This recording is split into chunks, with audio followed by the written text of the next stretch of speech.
comment obtenir de Dieu ce que vous voulez?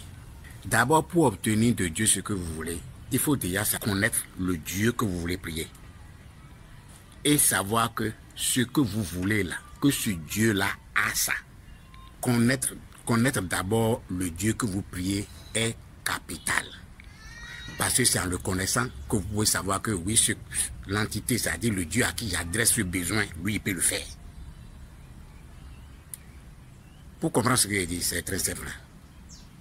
Je pense bien que dans Somme 82, il dit que Dieu, il y en a plusieurs. Il y a plusieurs dieux avec plusieurs capacités et pouvoirs.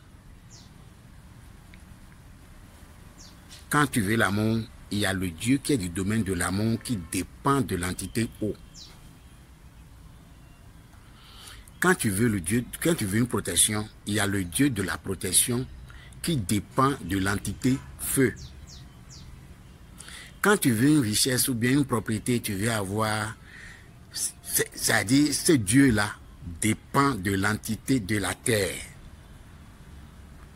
Maintenant, si tu veux l'intelligence, la compétence, le Dieu qui est là, c'est un Dieu qui dépend de l'air. Donc en réalité, chacun des dieux ont leur spécificité. Si vous ne comprenez pas cette spécificité de chaque Dieu, vous allez prendre prière d'un Dieu adressé à un autre Dieu qui n'est pas de son domaine de compétence.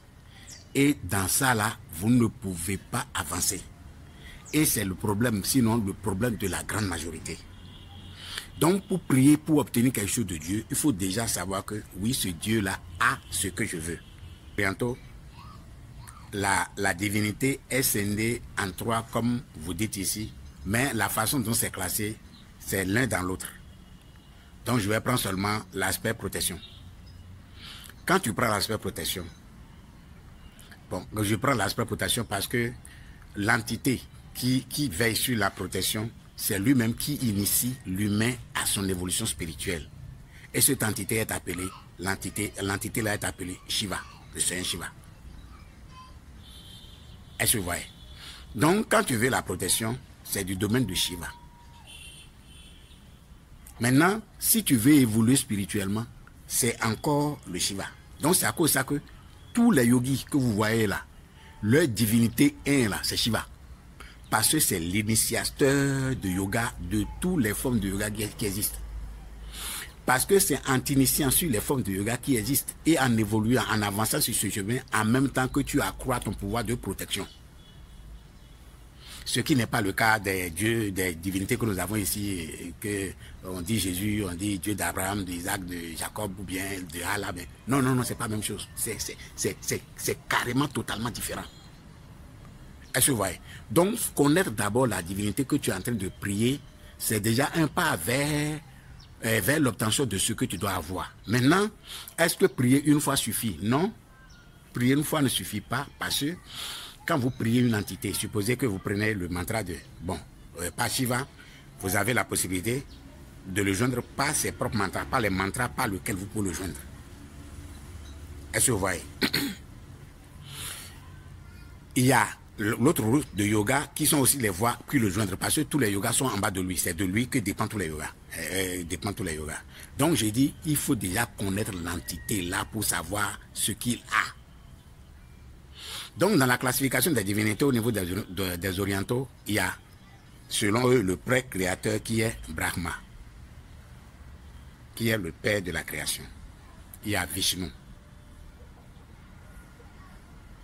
qui est le détenteur de la prospérité, du succès, de tout. En tout cas, lui, il est le détenteur de tout. Donc, tout ce que tu veux en réalité est en lui. Tu veux l'intelligence, la richesse, tout ce que tu veux est en lui.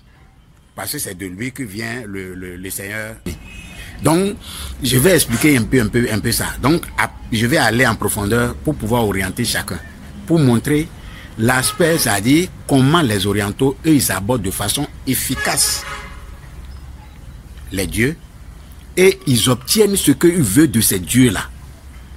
C'est à cause de ça que la plupart des gens ordinaires comme vous ici trouvent les Indiens comme des magiciens. Non, non, non, non, non, non.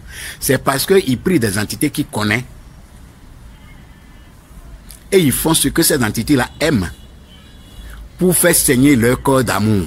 C'est tout la différence entre l'Orient et nous ordinaires qui sommes ici et qui prions des entités que nous ne connaissons pas.